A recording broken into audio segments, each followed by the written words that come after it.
TNT. This is the David Kurten Show, and today's News Talk, TNT. Welcome back to the David Curtin Show here on today's News Talk TNT, and it is really good to have with me in the studio this morning Mario Innecco, who runs the YouTube channel Innecco64. And Mario has been working in the city for, I think, 20 years and is an expert in financial markets and economics. Welcome to the show, Mario. Thank you, David. Nice to be here. Well, thanks for coming in on Easter Monday, because it is a bank holiday Monday today in the UK.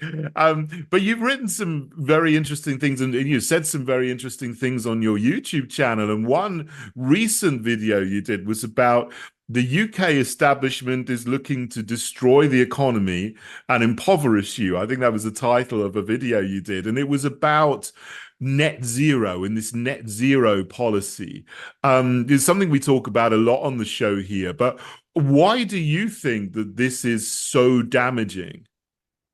Well, many people don't know that the Climate Change Act of 2008 was passed then, and mainly because we had a financial crisis. So everyone was looking at the banks while they passed that act. And only 5 MPs voted against it, which is a bad sign when MPs, the House is so unanimous about something. And the reason I think it's bad is because it's subsidizing companies that would otherwise not be economical, and that the free market would not levitate or go towards, like the renewables. And I think it's one of the reasons why we had the energy crisis in 2021, 2022. It was all, if you remember, all the energy companies, the small energy providers, they went bust way before the events of Ukraine and Russia. And yes, all this policy of setting up these renewables, these targets, which really are very difficult to reach. I think 84% of the world's energy is still based on fossil fuels or hydrocarbons. And I think that's why we're seeing a lot of our bills go up. We're seeing here in Greater London, the ULEZ charge making it harder and harder. But I think politicians, they live in the bubble, and they don't realize how people are struggling. And that's why it might not be on purpose that they're making the general public poorer, but it might be because of good intentions, but their good intentions are anything but.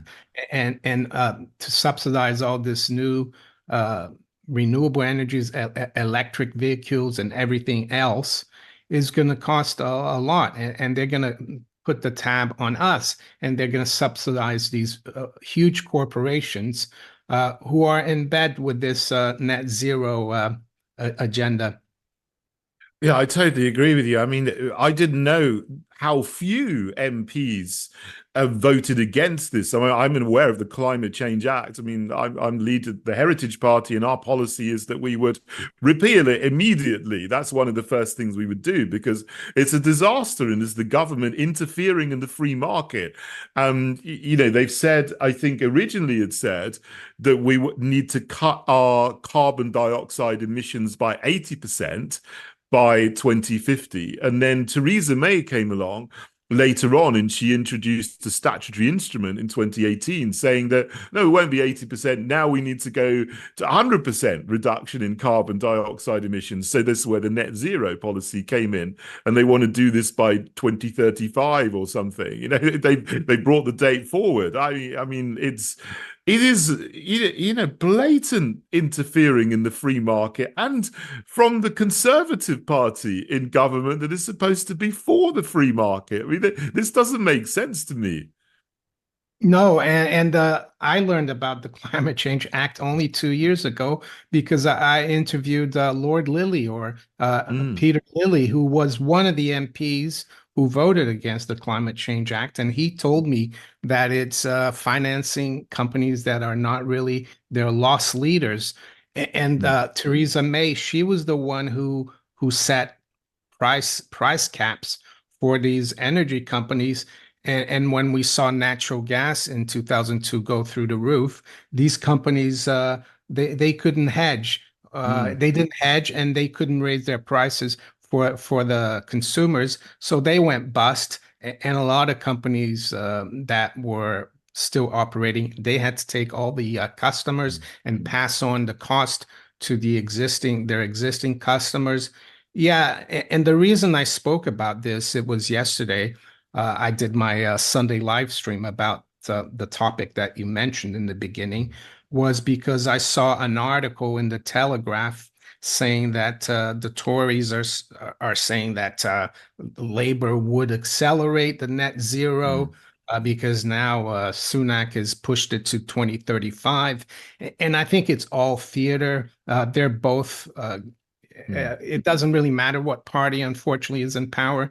They all seem to be determined to go with this agenda. Of course, it emanates internationally from like places like the United Nations, World Economic Forum, and net zero is become a very, and the climate narrative has become very censored. It's very difficult to talk about it on YouTube, but the facts tell us that it's alarmist, and it's something that in my opinion is used for government to gain more and more control of the public. I mean, there's just one statistic that discredits it, in my opinion, that carbon dioxide is 0.04% of the atmosphere. So 400 parts per million. If you know that, you should question it. But I don't think we're going to be hearing about that on the BBC and other mainstream outlets. No, they're not. They're alarmist, aren't they? And they're catastrophist, and they are stoking up fear about this in order to try to change our behavior. And you know what you said in the first section there was that some of the people who are MPs perhaps don't actually realize the unscientific nature of climate alarmism. They just go along with it because they're told, "Oh, you need to do this to save the planet," and that's what kids are taught in school. I was a school teacher before I got into politics. I taught chemistry, which was mercifully free of propaganda at the time, but you'd see lessons in geography and you'd see lessons in PSHE and citizenship, and where they push this narrative all the time that there's a consensus that the planet is going to burn and boil and catch fire. And it's just absolute nonsense. But some people, or a lot of people in politics, really have such a poor understanding of maths and science that they don't actually look into it. And I think that's a bit of a danger there. Yeah, I'm not a scientist, but what I know about science is that it's based on facts, not consensus. You could have 95 scientists agree on something, and then one scientist finds a fault and can prove it with data and experiment, and it's not consensus anymore. And I think this climate religion, what they do is they discredit those who question it, who have the data, and they just finance the people that go along with the consensus. And what it does is that it encourages young people and businesses to go along with it, because if they don't follow the consensus, they are out of a job, or if you're young and just starting out, you'll get nowhere. And unfortunately, that's where we are. It so disturbs me here, being a scientist, having a science background, to see science so warped by this climate alarmist ideology, because it isn't real science and people are questioning this, and a lot of it is based on modeling. So you got the IPCC modeling with an algorithm that if this happens and that happens, the temperatures might go up by 1.5 degrees Celsius by the end of the century, therefore we need to do this and this, and put not just, do things, but put billions and billions and maybe even trillions of pounds, dollars, and euros to, as you say, companies that would fail if they had to survive in the free market. And that also is disturbing because we're paying for it. It's taxpayers' money. It's been taken from us who are productive, and then this money is being redistributed by the government to companies that are getting subsidies to produce things which are of no use to anybody, really. Yeah, it's giving the wrong signal to not just companies, but to young people, to people who work. They're gonna try to get a job in that sector, and it might do well for the next 5, 10 years, but eventually, I think it will just all implode. And aside Mm, from the science um, conundrum or this climate change agenda, we have to look at the economics as well and the fiscal situation in this country. And it's not just the government that has huge debts. It's also things like the public sector. I was reading the other day, we've got the public sector has 2.6 trillion pounds, which is basically a little more than the GDP of the UK in unfunded, their pensions. mm, And these pensions are unfunded. How are we going to pay for that? 2 years ago, when we had the crisis in September of 2022, they call it the Kwarteng trust crisis. And I think it was much more than that. We saw that defined benefit pensions in the private sector almost collapsed. So the mm, whole financial system is so leveraged already. And unfortunately, the politicians, they don't see this, they don't understand it, and they think that we can, put the economy in an even bigger hole by financing things that are not going to be productive. mm, Yeah, and that's why either they are ignorant, or many of them probably know it, but they don't care because they're doing well. Their MPs' salaries are going up mm, above the rate of inflation. And I say this because I think the real rate of inflation is a lot higher than we're told. The ONS changed the methodology back in May of 2022 and on the CPI, and I would say it's mm. probably more than 1% higher than they're telling us. Yeah, I think so. There's so many different ways of calculating inflation now. I hear there's something called core inflation, which doesn't include food and energy, which is like ridiculous because that's what most people spend their money on. And so it's just, I laugh about it, but it's if I didn't, I'd cry because it's just so deplorable and it's such a mess. But I wonder if some people are there who are MPs and they know it's going on, and they know that the country's economy is about to crash. I mean, you say, we've got 2.6 trillion of debt in the UK. I think in the USA, it's $34 trillion and it's growing by about 4 trillion every year. I mean, that's completely unsustainable.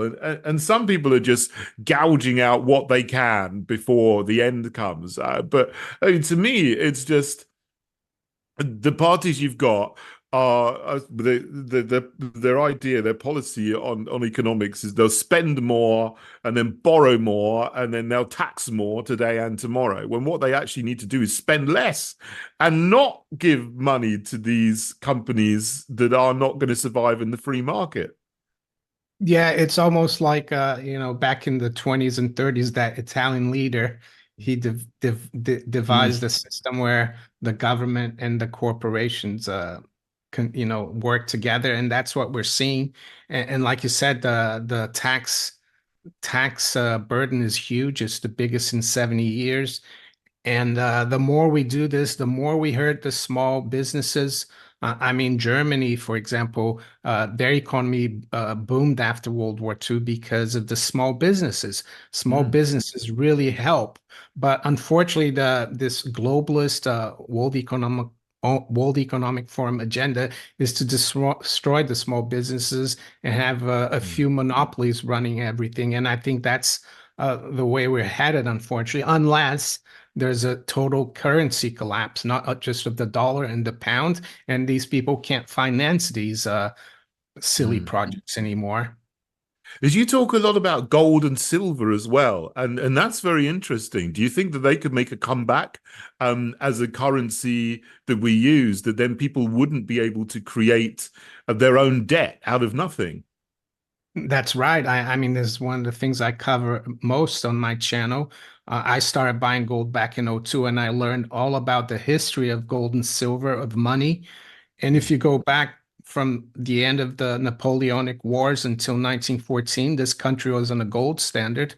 So the amount of currency in the system had to be backed somewhat by gold. I think it was about 30 to 40%. And CPI from that period, from 1821 to 1914, averaged minus 0.1 every year. So there was no inflation. And I would say that this country didn't do that badly during that period. I think that was some of the best times we've had in this country. I mean, I wasn't alive there, but it sounds like far better than what we have today in terms of our currency, because every year the value of the pound goes down. If you compare what you can buy now in terms of purchasing power, it's about half of what it was 20 years ago. So really clearly we need to do something different. I mean, just quickly, something that interests me is this idea of the Bradbury pound. We don't have much too long, but did you think that might be a solution as well? I've looked into the Bradbury pound, and I don't think so, because the Bradbury pound was like implemented during World War I as an emergency, and it's basically the government printing the currency. Yes, there's no debt attached or interest, but would you really want to trust the government printing money out of thin air? I think the solution is sound money, to have gold and silver, and limit not just the bankers, but the government from spending too much and borrowing too much. I think that's very wise, and that's a good place to leave it. So, I mean, that is perhaps, hopefully, we will get some people in Westminster who are going to turn around from this debt-based system and all the craziness of funding climate alarmism back to sound policy and sound money. Let's hope so. Mario, thank you so much for joining me today on today's News Talk TNT.